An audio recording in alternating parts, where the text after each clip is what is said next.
How'd you like it, Chavi? You like seeing your face there on the opening video now? Yes, sir. With my All Western right, FC jersey. Keeping it real, bro. Keeping it real and representing, and long overdue. My apologies on that, Chavi, but thank you for being patient, and thanks everybody for hanging out with us tonight. It is the Vice City FC podcast for Lemon City Live. Here we're on episode 12. 12, yeah. Yes. Okay, we're on episode 12. I haven't done an episode in a couple of episodes. That's why I'm a little shaky. And Gus has been out, and Chavi's been going to games by himself, and it's been a little bit of a whirlwind here. But we're all back, and we're joined by one of our favorite people, former Lemonhead, always a Lemonhead, the one, the only, Alex Windley. Alex, tell people where they can find you and check your work out now. I know things have been changing, but let the people know where they can hear and read all about all the stuff you got going on. Yeah, so thanks for having me on, guys. You can find me on X, Twitter, at AAW_1998. That's where most of my unserious banter about Miami happens in my work. I have this article that I did a couple weeks ago with Christian Pulisic and Weston McKinney, which is super fun and super cool to do. That I interviewed them and all that good stuff. But yeah, you can subscribe to my Substack as well at the Herons Nest. Excuse me. And yeah, just follow along and laugh at my terrible jokes when Suarez scores, I guess. Yeah. Wait. So you talked to Pulisic and McKinney? You got to interview both of them? Yeah, there was a Serie A roundtable that happened a few weeks ago before Juventus and Milan played a couple, was it April 28th? And, sometimes I do some writing for Bleacher Report, and they were kind enough to invite me on. And yeah, they're super cool dudes, and I made Weston laugh, so I guess that's a career highlight. So yeah, nice. Definitely put that on the Twitter bio there. Yeah. Oh, actually, that's a great idea. Oh man. There you go. Well, all right. Well, we got a great show today. We're going to talk about Inter Miami FC's win in Montreal, how they've been performing. It's been a while, but they're on a great run. A lot of positive. This is a much better conversation than we were having about a year ago. We'll also reminisce about a year ago and how things were. And then we got the official Sun Pass Derby, right? That's what we're calling it, Gus. That was the winning vote from the there. Or wait, was it? I thought it was Derby? Clásico. I thought it was Son Clásico. Hold on, no. It was the Sun Pass Derby. It was Sun Pass Derby. We did an official vote. We left it up to the fans. Although this wasn't my choice, I forgot which one I liked. I don't remember because I can't remember now all the choices. But anyway, there were a lot of them. Yeah, there was a lot of good ones. But when we get to it, we're going to talk a little bit about Orlando. Gus can fill us in. But since we're getting back on track here, we haven't done this in a while. Let's start where we always start here. We got the official Lemon City Live MLS Power Rankings by Chavi here, who's he's got the pulse on the whole league here. I sprinkle in a little bit, help him put this together, but this is all his baby here. So Chavi, you got to defend your picks here. I think we're on a good track here, but let's start from the bottom. Let's work our way up because we know there's no change in the top two. I think it's pretty clear right now. Real Salt Lake and Inter Miami are the two pillars of this league right now. They've been consistent from day one. They're still carrying it here after match day 13. So we don't got to worry too much about that. But, from 3 down to 10, we've had a rotating door in and out. We've had some teams come in. We've had some teams come out. We had Austin in our top 10 last week. They had a bad loss to Dallas. So now they're gone. But Chavi, number 10, Columbus Crew. This was a team that they're – okay, go ahead. First of all, what is there to defend? These are the best MLS power rankings, bar none. We've had them right since the very first week. People jumped on the bandwagon for Real Salt Lake and everybody later on. Yeah. We said LA Galaxy from the beginning. So we don't have to say anything about or explain anything to anyone. But starting with Columbus, you got the defending champs, right? Cucho's still there. They've They're in the final of the CONCACAF Yeah, they got the champions. CONCACAF Champions Cup. So that's taking a little bit of a toll, maybe mentally, or it's drained them a little bit, and they haven't had the greatest results lately. But that's still a power team, definitely Yeah. one of the 10 teams, and they're just quiet right now there. So just leave them alone. Don't wake them up. Don't wake them up. Well, they were coming off 4 straight draws, and then they lost this week, so that's why I think we had to bump them down. I mean, they still Absolutely. CONCACAF Champions Cup. They're still defending champs. They still were preseason top team, so they're still staying in the top 10, even though they're right now 8th in the East. But I feel like we have confidence that they're gonna pick it up there, and they'll continue to move up. But yeah, they're their form as of right now, and this is a fluctuating Isn't list. great. This Isn't is great. as of right now. This isn't what we think they're going to finish. This is power rankings as of right now in performance. So moving on up, first time on the top 10 this season, NYCFC. They're currently 5th in the East. They've got 4 wins out of their last 5 games. Really turned it around after a really slow start. And there was a little scuffle in Toronto where they won this week. And yeah, they took out another team that you had a little higher last week, but Toronto drops a spot.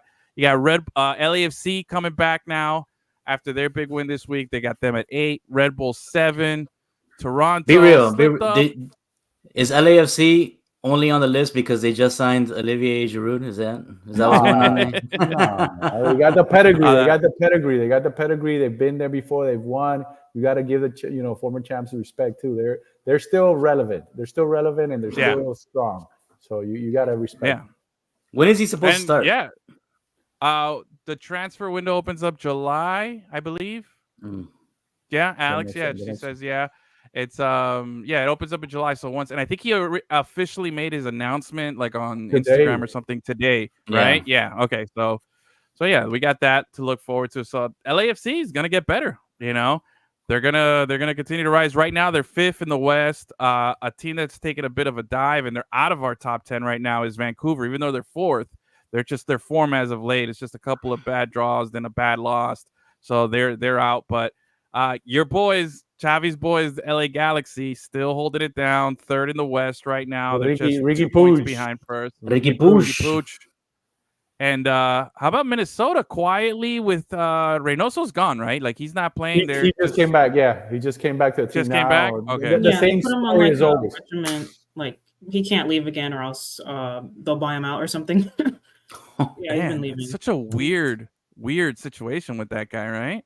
They just, you know what, man? The guy he showed up in Minnesota and he thought he was in Narnia, snow everywhere, freezing, and he's not Narnia. He's not about that life, and he hasn't adapted. He doesn't want to be there. He's an amazing player, but I mean, they should have shipped him out, done something with him, maybe within the league in a different city where he'll be more comfortable and stack up their team. I wouldn't continue with the same story every year because it's draining. It's got to be draining to the players, the fans, the coaches, and even to him. I'm sure he doesn't want to be a jerk like he's looking, like a jerk these last few years that he's been doing this. Yeah, not a good look for him. And it sucks to be a Minnesota fan because your team's doing so well. You got this great player that when he plays, it's like, yeah, but then he's like, he doesn't want to be here. Damn it. It's a tormented existence. And just get Morris Day at a time to write a song about him. Pretty much, man. So, but Minnesota right now currently 2nd in the West, 3 straight wins, 2 points behind Real Salt Lake for first. They're coming off a bye week, which allowed FC Cincinnati to sneak in, leapfrog them in a 3rd right now after they won the Hell is Real Derby in Columbus, which is a massive, massive win right there for them. Hey, supporter, what is it? The Supporter Shield winners last season. That's a good team, playing great. Gonna be interesting. Gonna be interesting here. Right now, the East looks like this. You have Inter Miami number 1, Cincinnati 2. Red Bulls and Toronto rounding out your top 4. So there you have it. Xavi, is there any team out of these 10 here besides the obvious Inter Miami and Real Salt Lake? Is there any team maybe in that bottom half that you think could maybe in the next couple of weeks you see sneaking up into that top 4, top 3 position there and rival? Top 3. Wow. Yeah. Because right now, Cincinnati, Minnesota, the Galaxy, strong teams. You feel pretty good about them. They've been kind of rotating there. But any of these other teams, or maybe a team that's not on the list that you think can be challenging there in the next few weeks? I think a team that I thought was going to be stronger, obviously, Orlando City. They're looking terrible, but they're not complete. They're not out of playoff contention. They're within reach. There's plenty of games. I think they're starting to get a form. They're one win away. Exactly, and they started terrible. Yeah, so they can only go up. They can only go up, and they were one of the favorites for the MLS championship for a reason. That's a stacked roster. It's a stacked roster. Yeah. They got veteran players, and you got to watch out for that team. And it's going to be a very, very interesting game this Wednesday versus Miami. So them, but I also, believe it or not, maybe I have some love for Phil Neville, but I think Portland's a little surprising. I think if they're healthy and they were supposed to pick up another player, you're laughing now. You're laughing now. You're not going to laugh later. Oh, God, man. You're not going to laugh later. You're seriously talking about a team that's in last place in the West right now. I think they might be the worst team in MLS. Let me see. What are they at? Portland? No, man. They're not the worst. Portland? Okay, they have 10 points on the season. Only Chicago and the Revolution have less points than Portland. I am pretty. What's ninth place? What's ninth place in the Western Conference? Well, in the West, ninth place is 18 points, and they're at. How many 10. games do we have? How many games do we have? Game 12. Man, there's 22, so there's 36 points in play. Okay, there's still a chance. So you're saying there's a chance? Bro, I give it to you. You love Phil Neville. I think he's the content machine that he was. I appreciate it, but dude, there is no way. There's no way that guy. No chance. We gave him the curse. Remember, it was like match day 3 or 4. I think we put him in the top 10, and I even put his picture up there for you. You're the curse. You're totally ruined it for him. You destroyed him ever since then. They went downhill. Oh man! All right, so let's now that we've gone over the top 10, I like where we're at. I like for me, the team that I would think to keep an eye on here in the next few weeks. St. Louis has been quiet this season, but they're gonna start. That team is good, man. I know they're kind of going through a little sophomore slump right now, but that team is good. Those fans are fantastic. Yeah. They got like that German ownership, and they got ties to like Leverkusen, and you see what they're doing over in the Bundesliga. So like, don't sleep on St. Louis. That's all I got to say. But anyway, all right, let's talk about this weekend. Let's start off. Our boys went up to Poutine Land, up to Montreal. Man, that must have been a good time, dude. You saw the videos. I didn't know this was Messi's first time in Canada, huh? Never been there. That was his first time that he gets that stamp for his passport. And they head up to the. I don't think that's a big destination for people like Messi. You know I went there. Yeah, I get it. I went there for vacation. It's a good time, man. Montreal, underrated, very cool city. But anyway, they go up there. The mob follows them, like this Messi experience that's happening every time he goes to a new city, and like what it does for everybody, like people camping out by the hotels. It's madness. But anyway, they go up there. They take on Montreal, and we saw the same thing that's been happening a little too much for our liking here, which is Inter Miami starts off the game. They start off losing. They give up a goal. In this case, they gave up 2 goals, and the difference now for me, I know I don't like that, but when we were down 2-0, I was like, all right, well, we're going to score 2 or 3 now in a row. Like it was weird to have that kind of confidence. Like, all right, like I really wasn't worried down 2-0, even though this is the team. I believe Montreal was our first loss of the season, right? Correct me if I'm wrong. I think they were the first time we lost the season. Yes. I believe so. Yeah. Yes. Yeah. So it's a good team. You got the Duke of Las Olas over there scoring the first goal and everything. So I know Xavi was happy.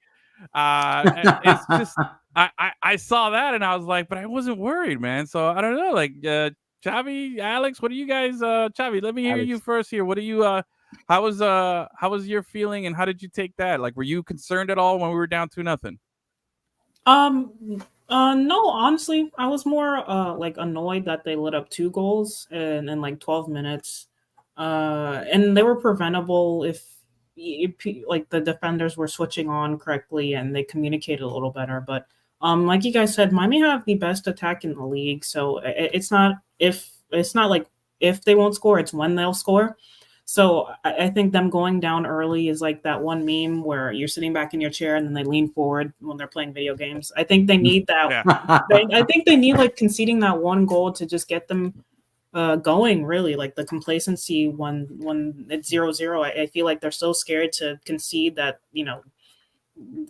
I'm not saying they do it on purpose, but like, when they do concede, it's not that big of a deal to them. They know they have that confidence to climb back and to score. So especially when Messi's on the field, and now you have guys like Matias Rojas who, he's playing like a Ballon d'Or winner from Corinthians. So I think it's.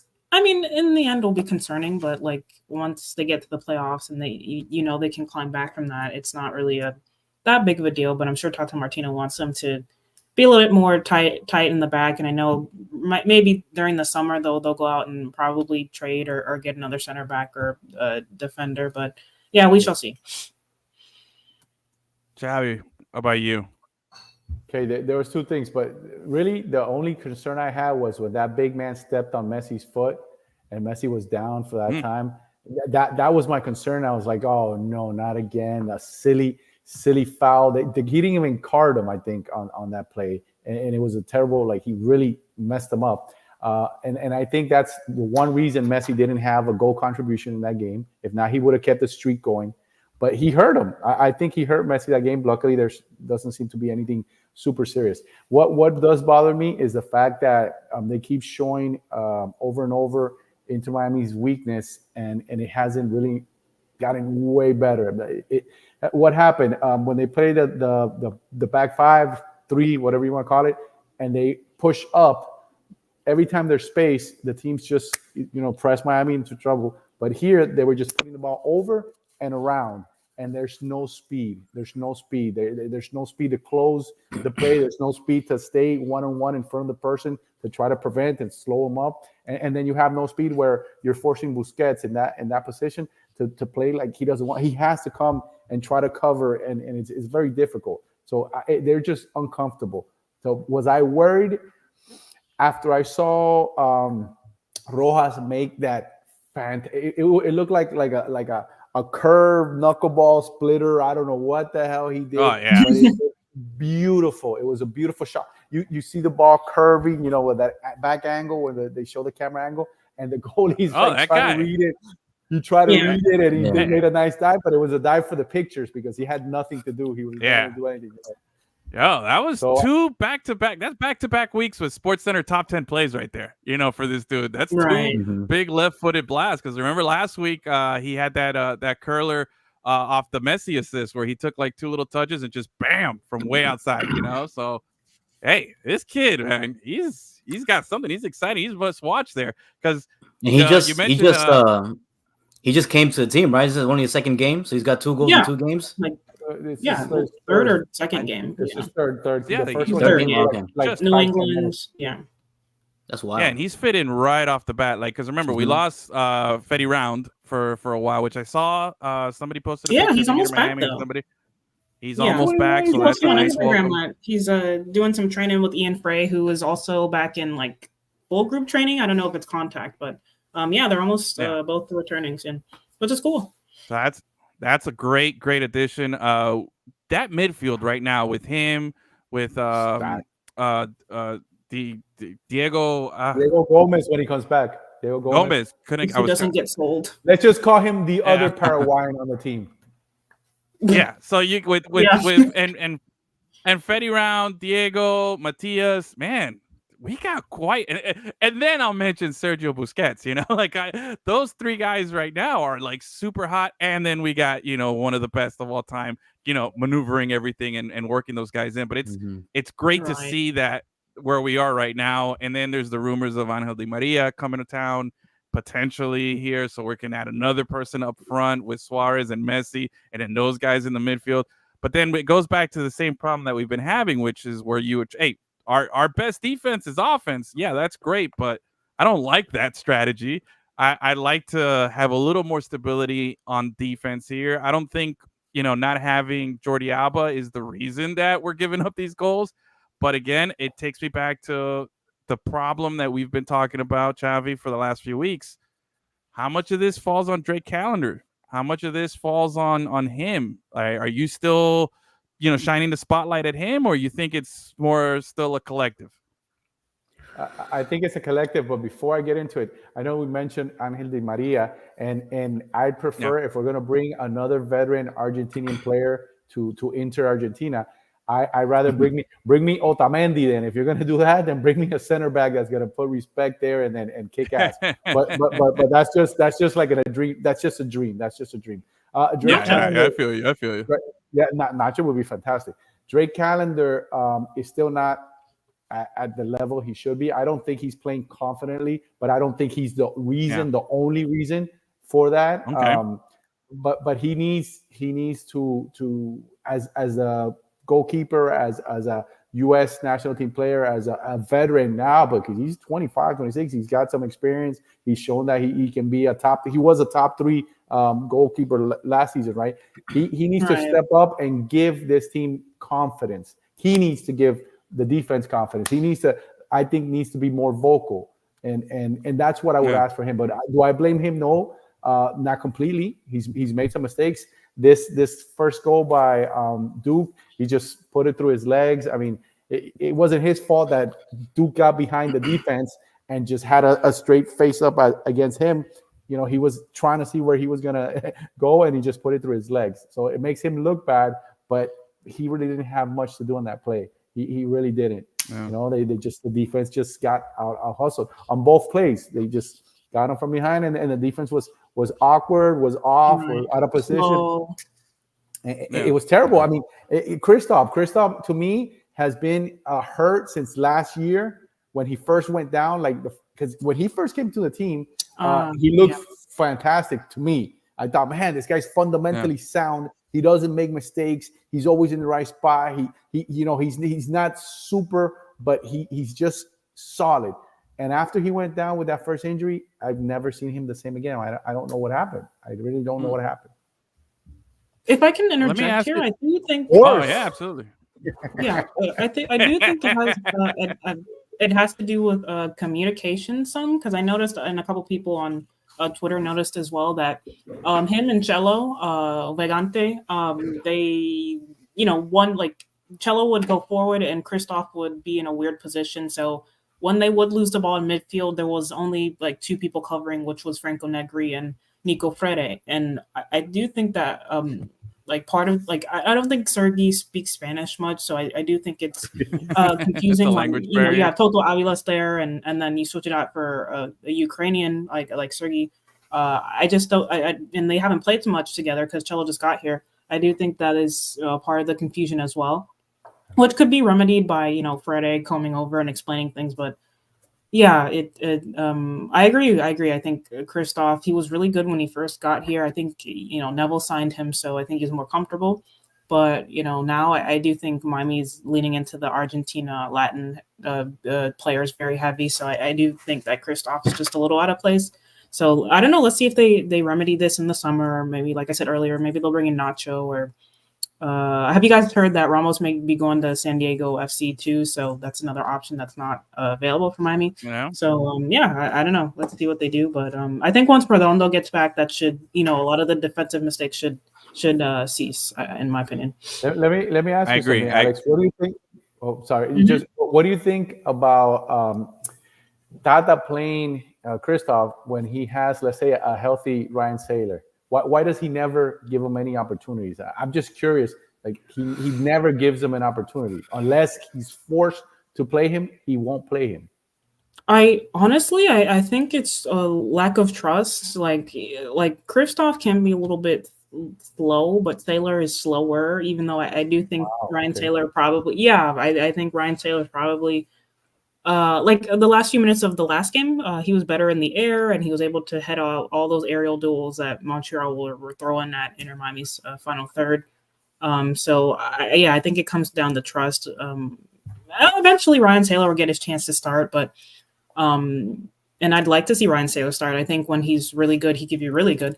But yeah, I think it's just a trust level thing, and maybe he just trusts Sergey a little bit more. And I think once Ian Frey is back and fully healthy, Lord That's the willing, guy. praying for his knees, both of them will not be in contention to start. And I think it's just going to be Ian Frey, Toto Avilas, and Nico Frede, and maybe Noah Allen. Let me ask you guys.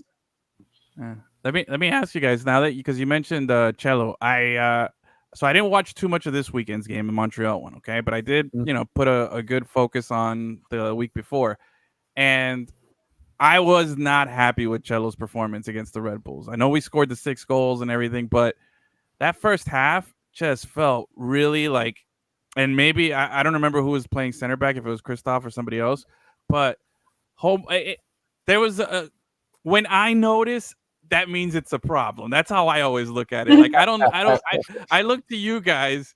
I look to you guys as experts that when you guys are seeing the field and you're watching the game, you're looking at it like, well, they're in this formation, and look, this guy's pressing on the wing, and that guy's up there, and he's falling back, and he's doing this. That's how I see you guys watching the game. When I watch the game, I'm like, yo, where's Messi?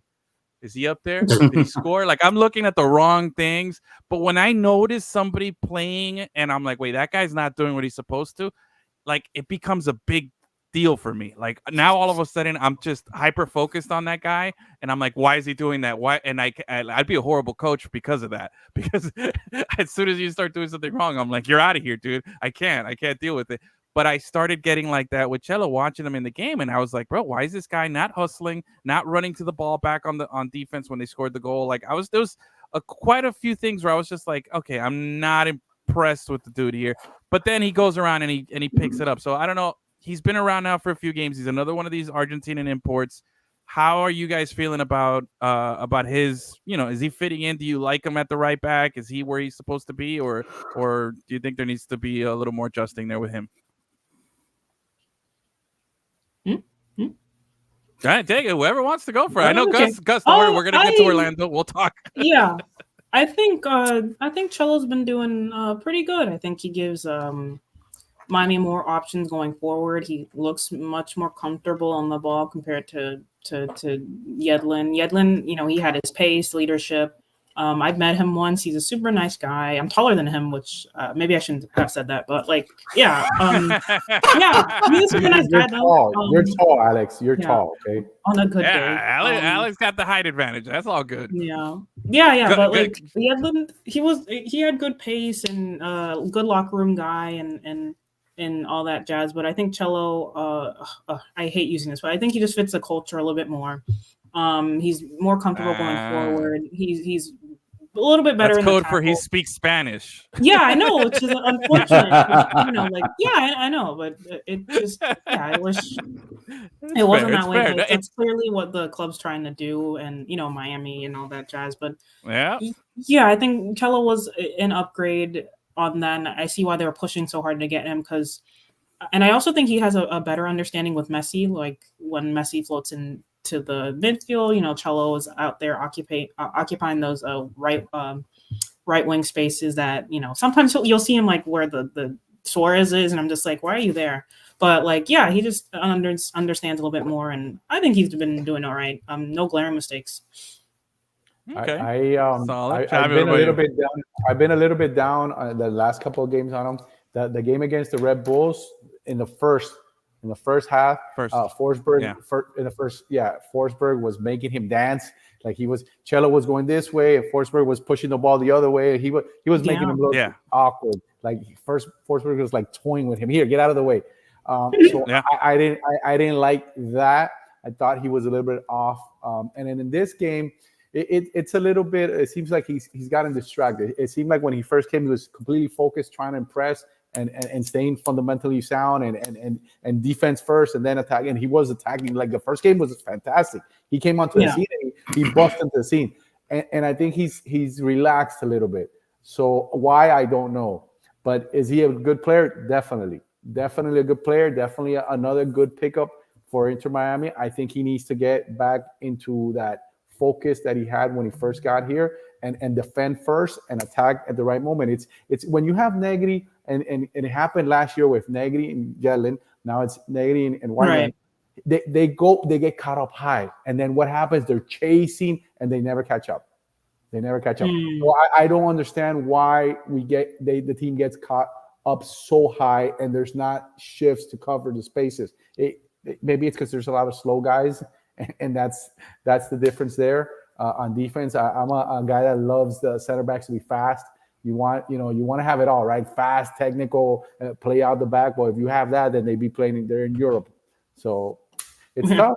It's tough. Yeah. I'll add this much to it.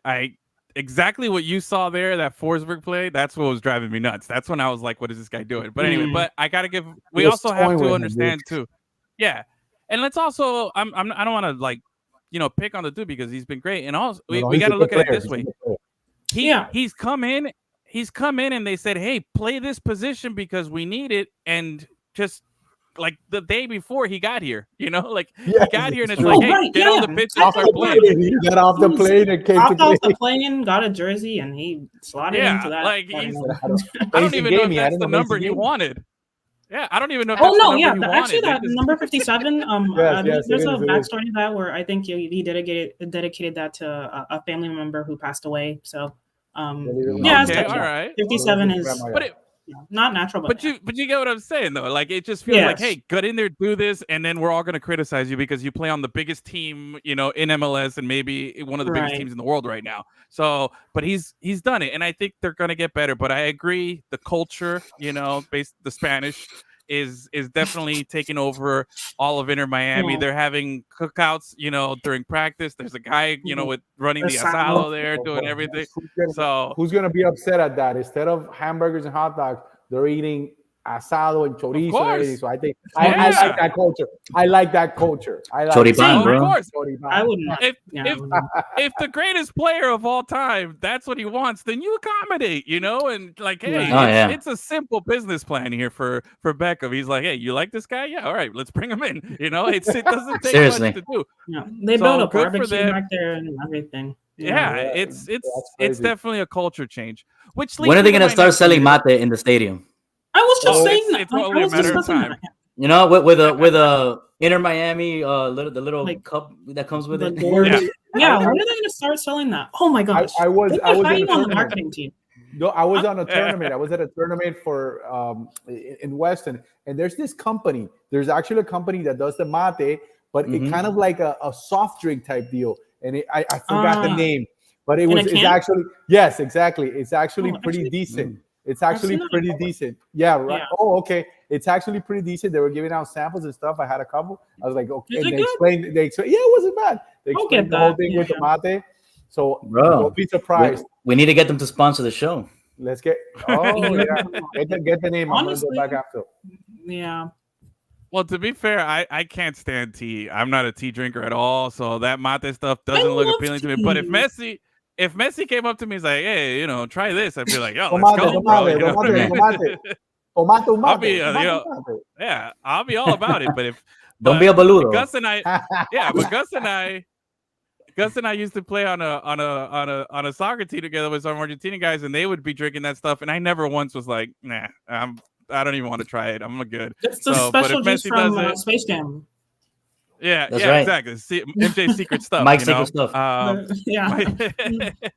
But anyway, I do want to talk about this weekend. We got the Sun Pass Derby coming up. We got Wednesday. But I want to take a quick little second here because we just talked about a lot of changes that have happened in Miami. We talked about an incredible roster overhaul, a cultural overhaul. A lot's happened. And a lot's happened in less than a year. A year ago now, May, we didn't have Messi. Messi was still a rumor. There was talk. There was some places that were reporting that it was going to happen, but we still didn't know. There was Barcelona was still in play, returning back to PSG. There was a lot of different things. But now here we are less than a year later, and it's just a whole nother world. And what I love is that, Xavi, you've been covering now. This is what, the third season now doing Inter Miami? Yeah. And Alex, you're probably like at 4 or 5 now. You've been doing it since the inception, right? Yeah, 2020. So, yeah, exactly. You guys have been there. You guys have seen this change. You guys have actually been through a lot more of the bad than you have in this last, few months here of this good.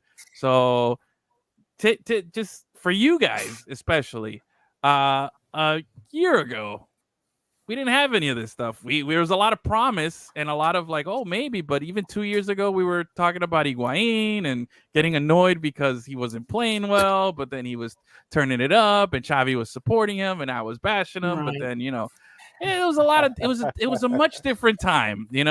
La Familia was still there, but the vibe at the stadium for you guys, I want to know, and I'll start with you, Xavi, first here. I want to know, going back to when you started doing this and you started covering the games to now, what's like, give me one thing that really stands out besides, the obvious. We got Messi and there's a lot more people in the press box, but like, as far as like just this thing, like what's kind of surprised you that, I mean, maybe you anticipated it, because a lot of us did when Messi came through those doors and, we had this unveiling, we knew things were going to change, but maybe there's something that changed for the good or changed for the bad that you didn't anticipate. But give me something here that you can reflect on in this, year of Messi.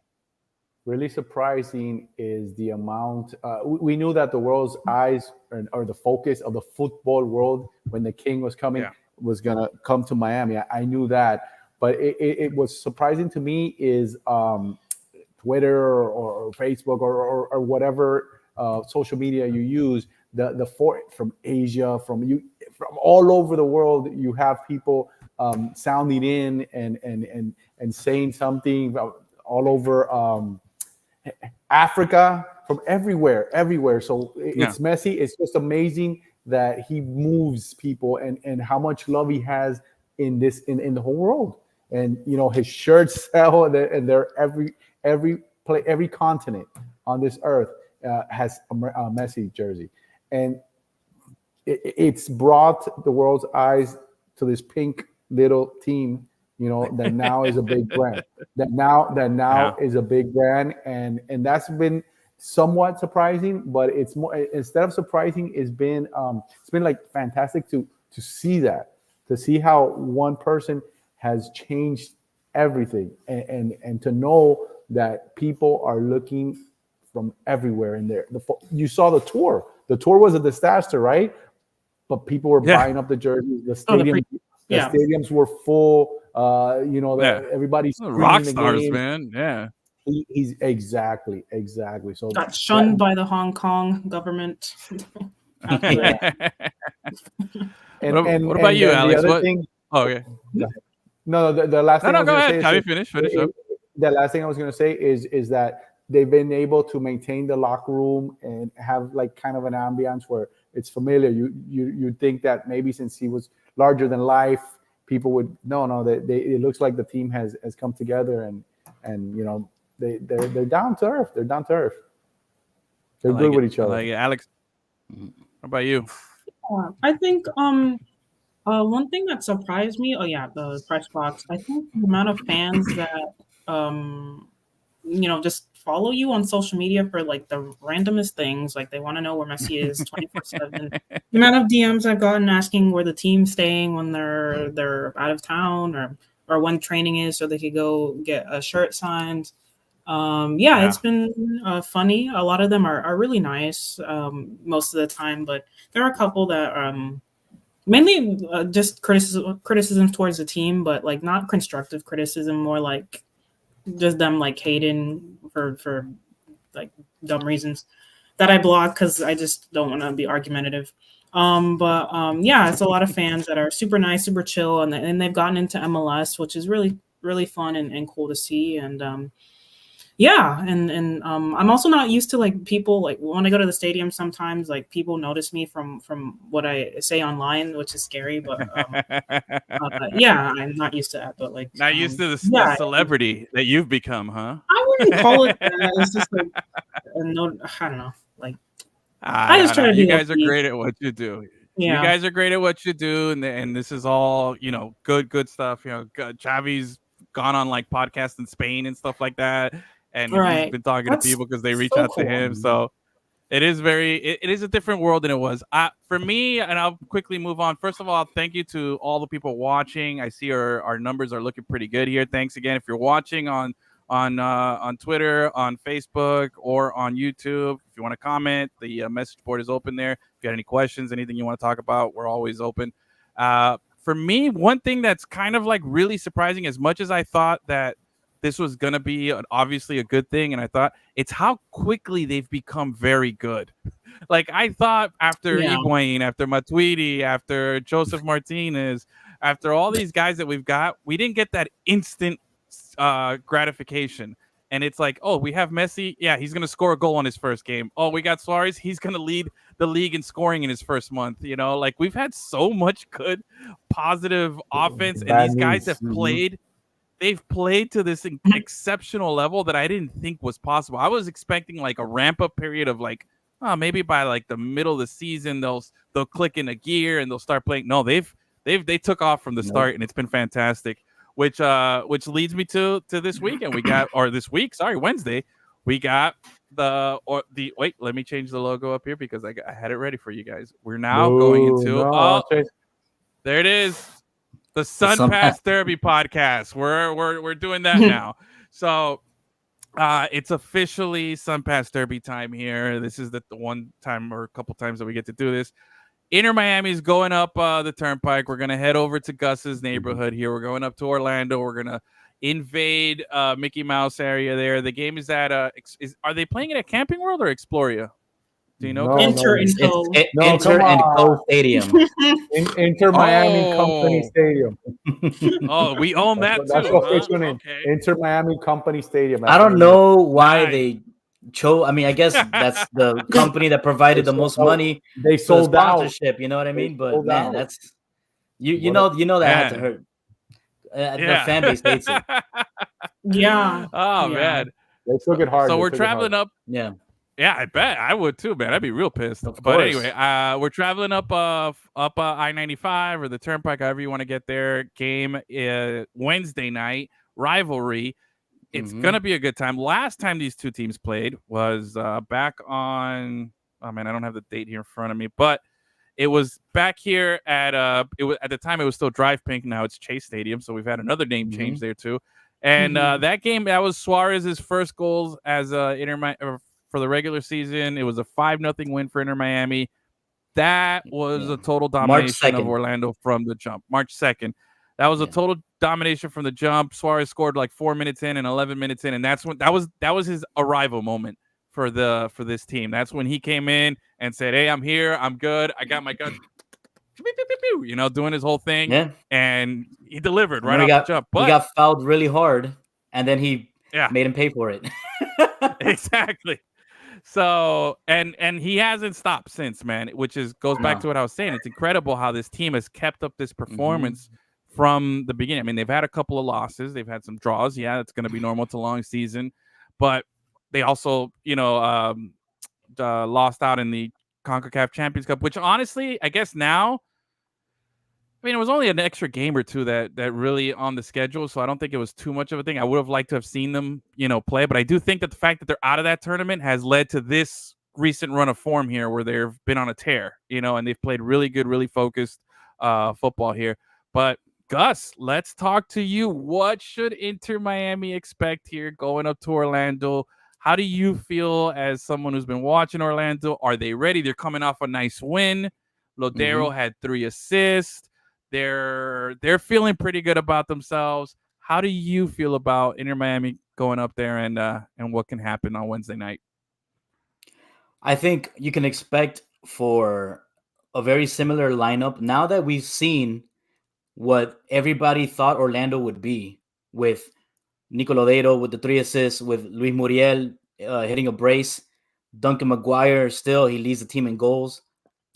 All those guys contributed to Orlando's win this past weekend. So that's essentially what you want to see going into the Miami game, right? If Coach Pareja doesn't move forward with what we just saw into their biggest rivalry game, I think fans are going to lose their shit, because the whole season has been very inconsistent as far as lineups, as far as formations. So we finally saw this past weekend, at the best possible time of the season, what works for them, what we expected would work for them, right? Which is that 3-headed monster of Lodero, Muriel, and Duncan. Torres, Facundo Torres, still I think he's still finding his groove. He's a young guy.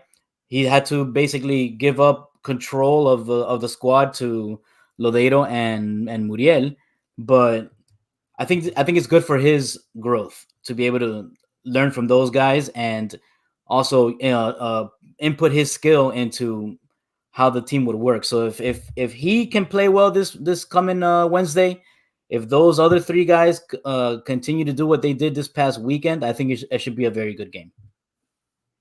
See, I don't mean to push back on what you're saying, but I gotta disagree with the Facundo part, man. I feel like that dude, he inherited the number 10 jersey, a lot of expectation, but he's coming off. He played in the World Cup. He has a lot of experience. He was a catalyst for Yeah. that team. He was their best player. I don't think this is positive that he's had. I think that's what's hurting them a lot. Is like he's been a non-factor to me as a spectator here, not as a prime Orlando fan.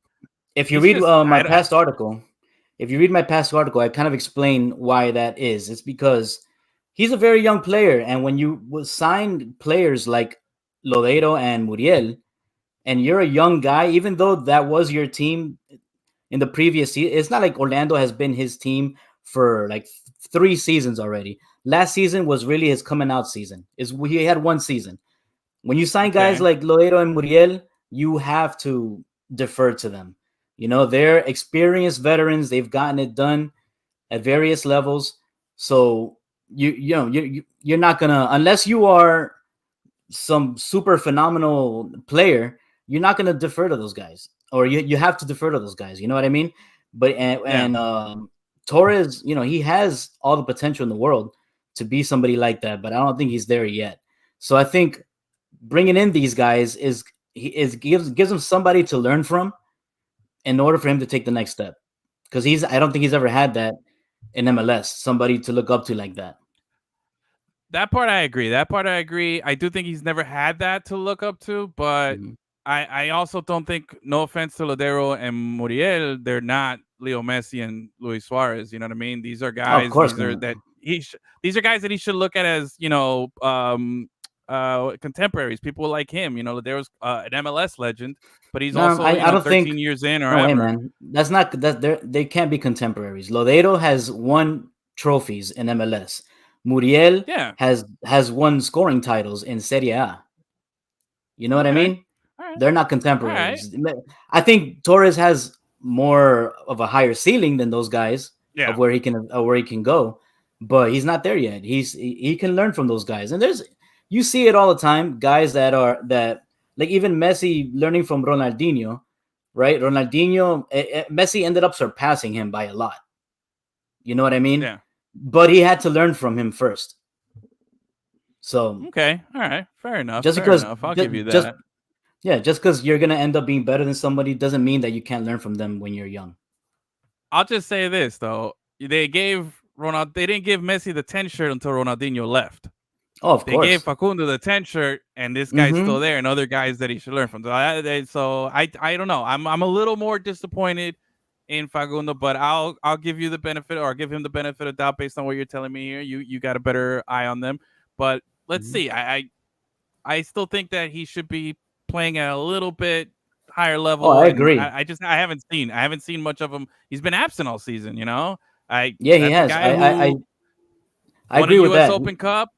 Won a U.S. Open Cup, was a team leader, has scored great goals. I haven't seen him all season. Like I feel like he's been on a hiatus, like Reynoso in Minnesota. I don't know where he's been, but let's see. All right, Xavi, what are you looking forward to on Wednesday here? What do you think? Are you scared at all about Orlando? Not scared. We're never scared, but you do have to respect the team. I think that after that butt whooping they received, that 5-0. Look what Inter Miami did to the Red Bulls. The Red Bulls got Miami up there 4-0, whooped them over there, made them look bad, and Miami was ready for them this time around. And what happened this time around? Miami was in a better form and in a better run. And I think Orlando is in better form and starting to make a better run. Facundo is not there yet. He's still sleeping, right? I don't want him to wake up against Miami. Regardless, I'm expecting a good game. It could be, and this one's tough, right? Because it's 2 scenarios. It could be a 3-3, 4-3 game, or it could be a 1-0. that because it's a rivalry game and defense gets a little tough. But Miami isn't the great defense, so I'm gonna go like a 4-2. I think 4-2. Ooh. 4-2. I wasn't and even I'm not asking sure. for score predictions yet, Nah. but we'll get to it. Okay, so we got a 4-2. I'm going for a 4. I'm going 4-2 because Okay. Miami is essentially playing at home in Inter Miami's home city stadium over there. So Hey, Chavi came out Yeah. firing. I like it. All right, Alex, are you scared of Orlando at all this weekend? Could this be a trap game for Inter Miami where we look at it like, we got bigger fish to fry. Orlando's, bottom of the table. Could we be overlooking Orlando? I'm gonna say yes, it's a trap game solely because it's a midweek game, and Miami will have to play DC this weekend, like 2 days after that. So I think this Orlando game, just based on where Orlando is in the standings, I think Tata's gonna go with a slightly rotated side. I think Campana will start. Maybe Messi will start. I think this is a game where you get David Ruiz, maybe Ryan Saylor starting back there. Toto Avilas will be back. Toto Avilas will be back from yellow card suspension. Jordi Alba is almost fully fit, and I think he'll play, giving Franco Negri some rest. I think they're just going to rotate for Orlando, just solely due to the perception of Orlando's strength or lack of. They're like 10th in the table right now, and I don't think Inter Miami will mind rotating it a little bit, considering that they beat them pretty badly earlier in the season. So I think they'll do that and then shift their focus to the DC game because DC's on a roll. Benteke scored like his third hat trick of the season a couple of days ago. And Miami will be playing at home, yes, but I think DC is probably one of those games that they do want to win. So I think it'll be a rotated side on Wednesday. Maybe, yes, I do think both teams will score. Both teams will score because Miami's defensively is just a little bit leaky nowadays. But yeah, I don't know if it'll be 4-2, but I do think Miami will. It'll probably be like the Montreal match where I do think Orlando will score multiple goals. But if Miami's having trouble and Messi doesn't start, I think they'll bring on Leo and Luis late in the game if they need a goal, like similar to the DC United game a couple months ago where Messi was injured, Suarez was on the bench. Suarez got subbed in. He scored 2 goals, and Miami ended up winning 3-2. So I think it'll be a tight game in that regard, mainly because Miami will rotate a lot of players just because they're probably more focused on recovery and maybe looking towards the DC game, which will, in my opinion, probably be a little bit more difficult for them at home versus Orlando away. Okay. So what about final score prediction? Orlando. Yes, he does. Yeah. He scored against them. He loves Orlando. Yeah. All right. Yeah. So we got a 4-2 from Chavi. Alex, what are you giving me as a final score here? I'm gonna go 3-2 with Miami winning, like similar to like the Montreal game. I think it'll be super close. 3-2. I think Orlando will score. It'll be chippy. Fans will be going crazy. But I didn't think Miami. It won't be a walk in the park for them. But I do think Miami will eventually, get over that and keep that streak going. On a more serious note, I think that this is a game where Orlando can launch their season back to where people expect it. I think if they get a result against Miami, it's great motivation for them and for their fans against a rival. Stadium, right? And I think then if they are to win this game, let's pretend they win this game, I think they go on like a streak of 2-3 games. So and then get back into the mix. So it's that important for me. It's that important for them. And so I think they're going to come out motivated. It could be a trap game, but I still feel that Miami is on all cylinders and can get the result there. Awesome. All right. So we got those two. Chavi showing some love for Orlando. Gus, finish us out here. How are you feeling? What do you think the score is going to be? So Orlando's captain, who's their best defender, Jansen, he got stretchered off in the last game with an ankle injury. Snap. Yeah. So that's not going to be great for them, unfortunately. So I Well, is Schlegel going to start or probably? Because Jansen's good. Jansen's good. Yeah. So I can see Schlegel starting, and he hasn't been great. none of Jansen's replacements have really been great when he's out with an injury or just resting or whatever. So it's going to be tough for them to get over that hump, and I can see Miami winning 4-2.